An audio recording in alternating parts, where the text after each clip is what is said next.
Hi everybody, today we're going to be starting your weaving projects. We need to warp our looms. This is an example of a finished project that is still on a loom.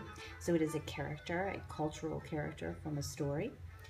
The first step of this project is to get your cardboard, which looks like this, and we're going to put the strings on it. So there are several ways to do this. We have string that's wrapped like this. You're going to have a partner who's going to hold it in their hands gently so that the string can be pulled without it bouncing all around. You might have string that looks like this. If your partner inserts a pencil and holds the pencil, just the pencil, they can pull the string and it unravels very easily. If you have it on the cone like this, they're just going to make sure that the cone doesn't bounce all around the table for you. All right, so step one, you're going to take your loom. You are going to put your piece of string in the first slot, okay? And we're going to then, on the back, take the end and we're going to make it come all the way down to the opposite end.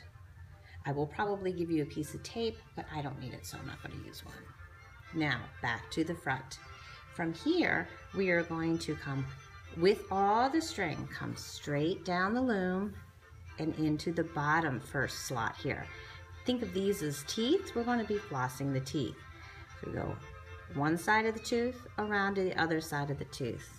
We're going to go back up to the top, around the tooth, come back down, around the tooth and up, around the tooth and down, around the tooth, up, around the tooth, and now I'm done.